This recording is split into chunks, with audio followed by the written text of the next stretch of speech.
예배하는 자가 영과 진리로 예배할지니라. 아멘.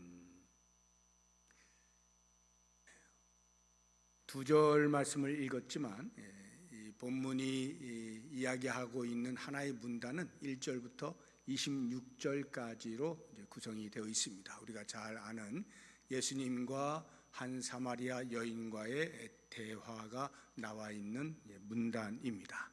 이 문단 속에서 우리가 오늘 깨달아야 될 또는 교훈받아야 할 진리들을 7개의 질문을 제가 여러분들에게 소개를 해드리고 그 질문의 답을 찾아가는 과정 속에서 같이 묵상하는 시간을 가져볼까 합니다. 먼저 첫 번째 질문을 보시게 되면 왜 유대인들은 사마리아인들과 상종하지 않았는가 하는 부분인데요, 9절 말씀을 한번 보시기 바랍니다.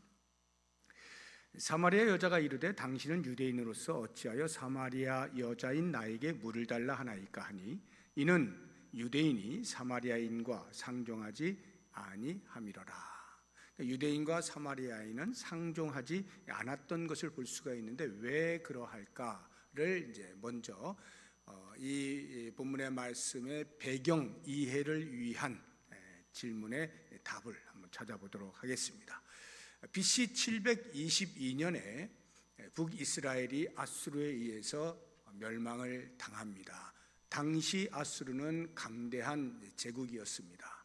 북이스라엘뿐만이 아니라 주변 여러 소국들을 침략하고 점령을 하고 멸망을 시키고 자기들의 영토로 삼는 이러한 일들이 있었는데, 이 북이스라엘도 아수르의 힘에 눌려서 멸망을 당하게 되는 겁니다.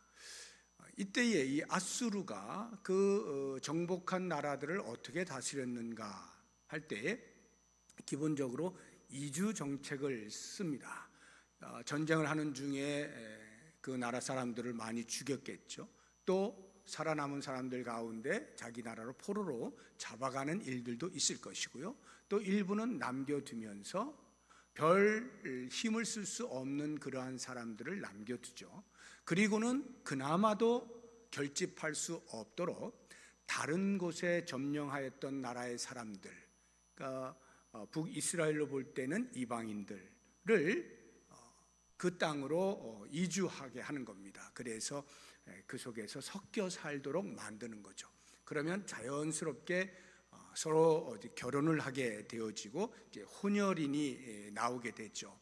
그 혼혈인을 가리켜서 사마리아인이라고 불렀습니다.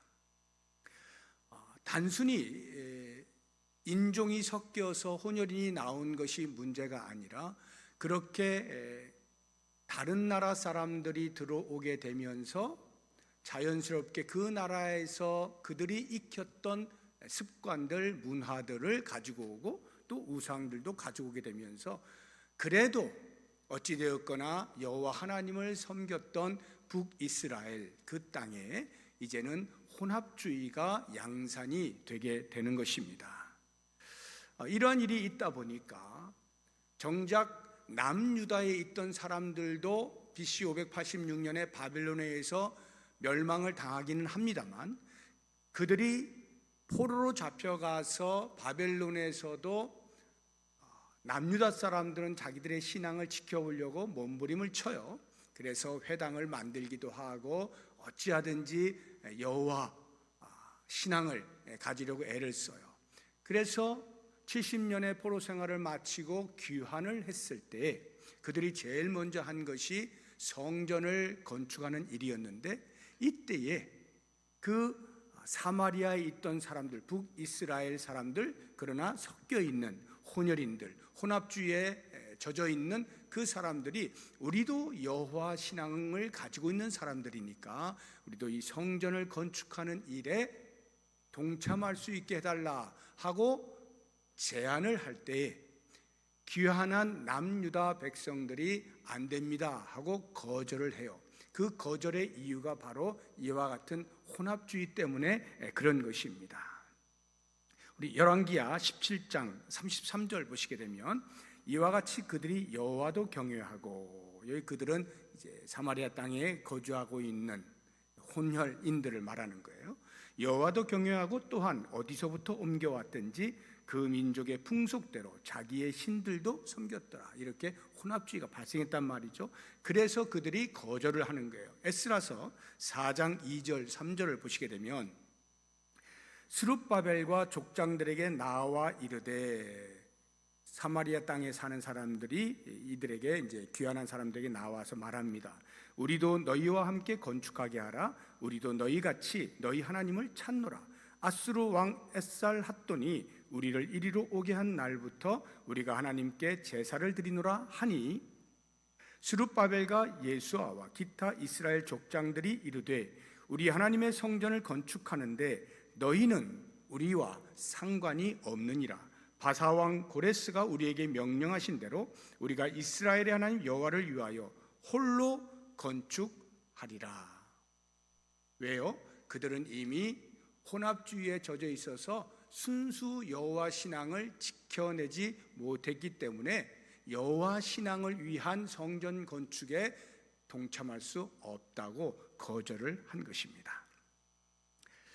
이와 같은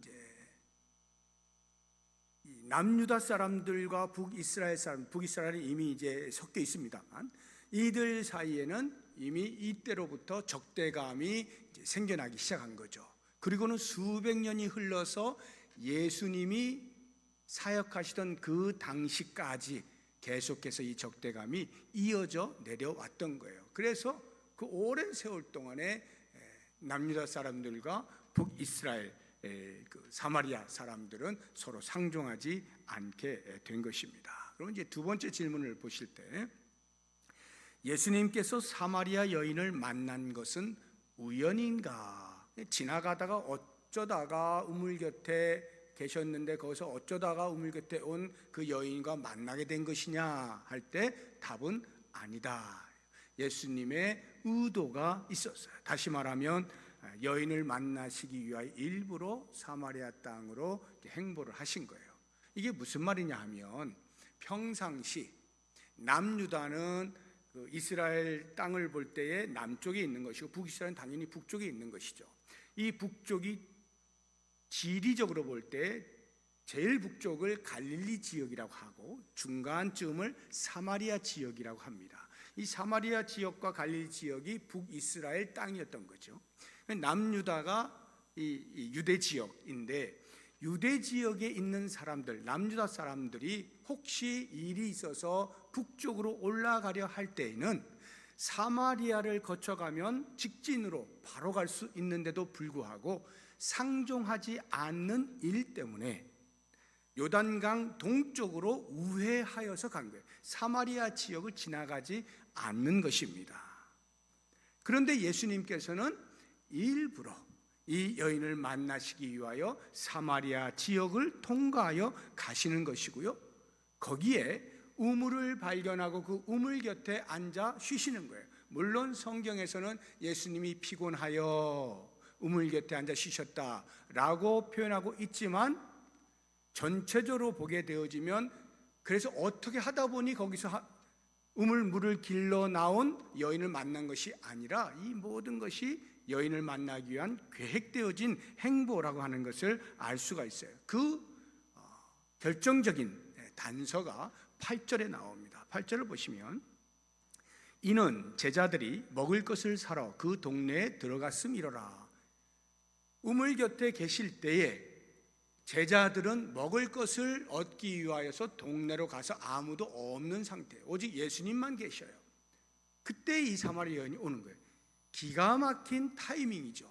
그러니까 우연도 이런 우연이 없다라고 말할지 모르지만 사실은 예수님의 모든 계획 중에 들어있는 것임을 우리가 알게 되는 것입니다. 예수님과 한 사마리아 여인이 만나게 되죠. 그런데 이 만남이라고 하는 것이요, 유대인 남자와 사마리아인 여자가 만나는 것은요, 유대인과 사마리아인이 만나지 않는 걸끄러운 상대에다가 남자와 여자가 만나게 되어진 더 이상한 이러한 모습, 그래서 이 유대인 남자와 사마리아인 여자가 한 자리에서 만났다라고 하는 것은 극단적으로 비정상적인 만남이에요. 아주 어색한 만남이고요. 심지어는 비난을 감수해야 되는 위험이 있는 그러한 만남인 것입니다. 우리는 이 상황을 보면서 복음은 어디든 흘러가는구나 하는 것을 알 필요가 있습니다. 사람들이 생각할 때는 예수님께서 복음을 전하심에 있어서 유대 땅에서 갈릴리로 다시 가시려고 할 때에 이 사마리아 지역은 보통은 안 가는 것이니까 이 사마리아 지역으로는 복음이 전달되지 않겠구나 생각을 하겠지만, 예수님은 거기에도 복음이 필요하다 하여서 일부러 그쪽으로 가시는 거예요. 그러니까 복음은 막힘이 없다는 거예요. 그 무엇으로도 막을 수가 없다 하는 것을 우리가 알 필요가 있고, 또 다른 하나 꼭 기억해야 되는 것은 전도자의 구령에 대한 열정. 예수님께서 이 한 사마리아 여인을 향한, 이것은 이 여인을 대표하여서 어느 사람도 한 영혼이 귀하다라고 하는 것을 예수님이 보여주시고 있는 열정이거든요. 그러니까 전도자가 가져야 할, 품어야 할 한 영혼을 구원하는 일에 대한 열정, 이것이 곧 우리가 품어야 할 마음이다 하는 것을 기억을 할 필요가 있습니다. 세 번째 질문을 보시게 되면 7절에서 15절까지의 대화에서 우리는 무엇을 느낄 수가 있는가 하는 것인데요, 7절에서 15절에 나오는 대화를 제가 간략하게 요약을 하면, 이제 우물가에서 만났습니다. 예수님과 그 물을 길러 나온 여인과 만났어요. 예수님이 물 좀 주시오 라고 하니까 이 여인이 기겁을 합니다. 아니, 당신은 유대인인데 이 사마리아 여인이 나에게 어떻게 물을 달라 할 수 있어? 우리는 상종도 하지 않는 것인데 하고는 완곡하게 거절을 하는 것입니다. 이때에 예수님께서 하하, 지금 너에게 물을 달라 하는 사람이 어떤 사람인지 알았다면, 즉 내가 누구인지 알았다면 오히려 당신이 나에게 무엇인가를 구했을 것이고 나는 당신에게 생수를 주었을 텐데 라고 이야기합니다. 그러자 이 여인이 의아스럽다는 듯이, 아니, 지금 당신은 두레박도 없어요. 물을 떠먹을 그릇조차도 없고 이 우물물을 보세요. 굉장히 깊은데 어떻게 당신이 생수를 떠먹겠다는 것입니까? 말이 되는 소리를 해야죠 라고 하니까 예수님께서 내가 지금 하고 있는 말은, 그 생수는 여기 눈에 보이는 이 우물 속에 있는 물을 말하는 것이 아니라, 내가 당신에게 주는 생수가 있다면 그 생수는 영원히 목마르지 아니하는 그러한 생수인데 내가 그것을 이야기하는 것이다 라고 말씀해 주니까 이 여인이 갑자기 귀가 번쩍 뜨였습니다. 아니, 그래요? 그런 생수가 있다고요? 한 번 마시면 영원히 목마르지 않는 그런 생수가 있다고? 그러면 내가 다시는 여기 물 길으러 나오지 않아도 되겠네요. 그 생수 나에게 좀 주시오. 이렇게 이야기하는 거예요. 이것이 7절에 15절까지에 나오는 예수님과 이 여인과의 대화의 내용이에요. 우리는 금방 알죠. 이 대화의 내용을 통해서 지금 사마리아 여인은 예수님께서 무슨 말씀을 하시는지 전혀 알아듣지 못하고 있구나 하는 것을 금방 알 수가 있어요. 마치 얼마 전에 니고데모가 밤에 찾아와서 예수님께 거듭남 중생에 대한 교훈을 들을 때 전혀 알아듣지 못했던 것처럼 말이죠. 이 사마리아 여인도 예수님이 생수를 주시겠다, 영원히 목마르지 않는 생수를 주시겠다라고 할 때 그게 무엇을 의미하는지 전혀 모릅니다.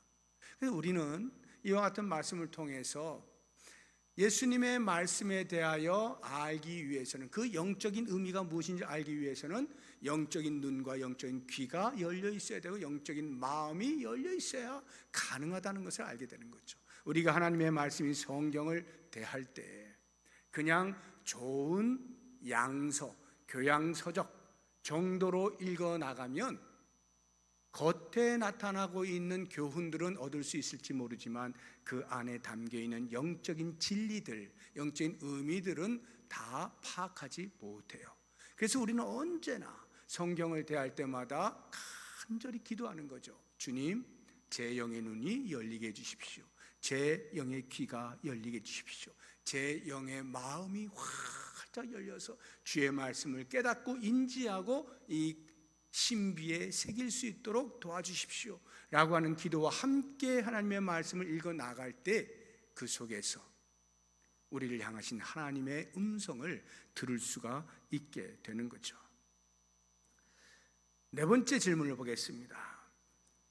1절에서 26절 이 본문에 논리의 단절이 두 번 나옵니다. 어디에 나오는가 라고 하는데, 이 논리의 단절이라고 하는 말은 대화를 하면 이게 주고받고 할 때에 자연스럽게 흘러가는 그런 것이 아닌, 이 대화가 뭔가가 앞뒤가 안 맞는 부자연스러움, 이것을 논리의 단절이라고 제가 이제 표현을 한 것인데, 두 군데가 나옵니다. 그 첫 번째는 예수님께서 시도한 것인데 16절을 한번 보십시오.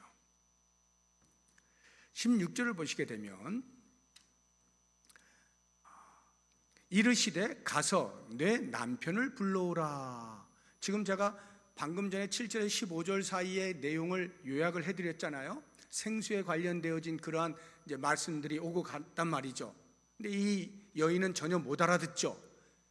그러면 그 다음이 16절인데 어떻게 예수님이 말을 이어가야 자연스러울까요? 이 여인이 지금 못 알아듣잖아요. 영적인 의미를 전혀 깨닫지 못하니까, 여인이요, 내가 지금 하고 있는 말은 그런 의미가 아니야. 지금 이러이러 좀 더 상세하게 당신이 말씀하고자 하는 그 영적인 의미를 더 풀어서 해석하여 더 말씀하신다면 자연스럽게 대화가 이어져 가는 거죠.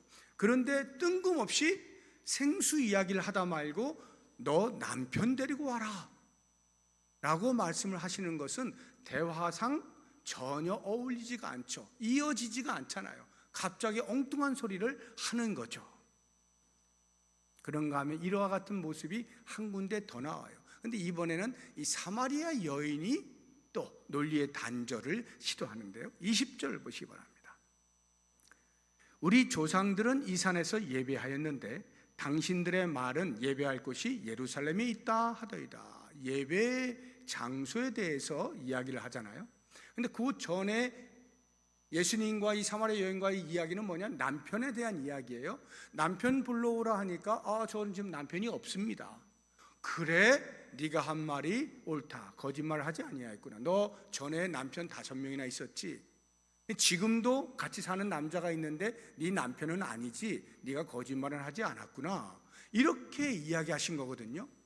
그러면 그 이야기를 들은 여인이 그 대화가 자연스럽게 이어져 가려면 어떤 이야기를 해야 될까요? 예를 들면, 아니 당신이 뭔데 내 사생활을 들춰내시오?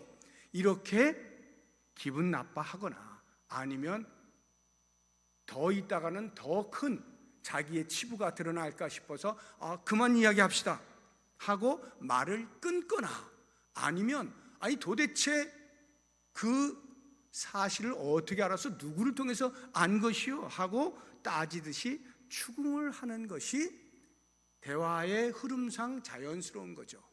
그런데 이 여인은 갑자기 그 이야기를 듣다 말고 예배의 이야기를 합니다.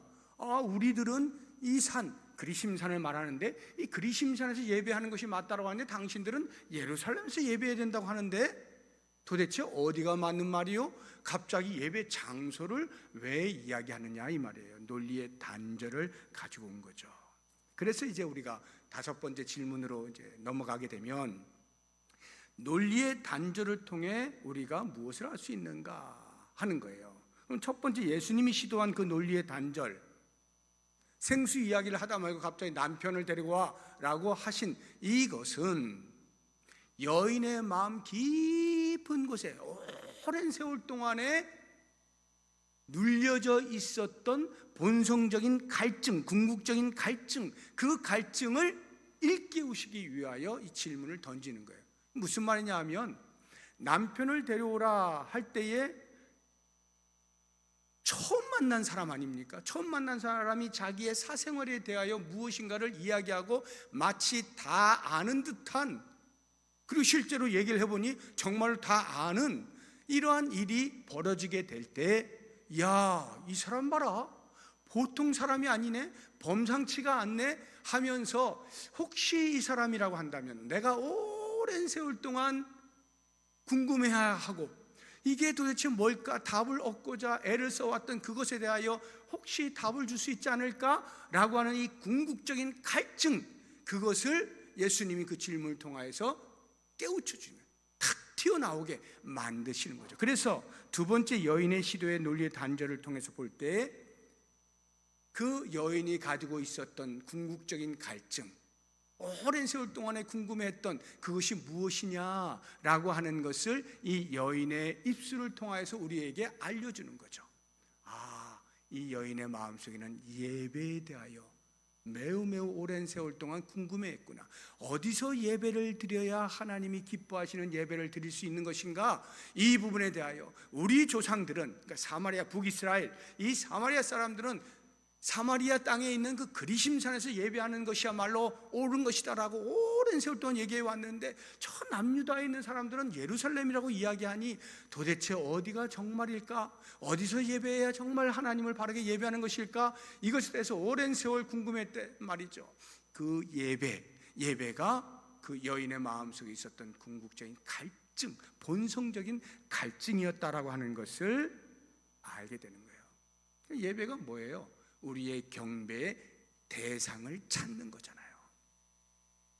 이 여인은 오랜 세월 동안 경배의 대상을 찾기 위하여 마음 깊은 데서부터 계속 궁금해했던 것이죠.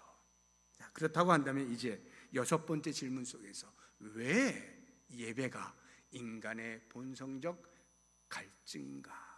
이 부분은 이제 알 필요가 있겠죠.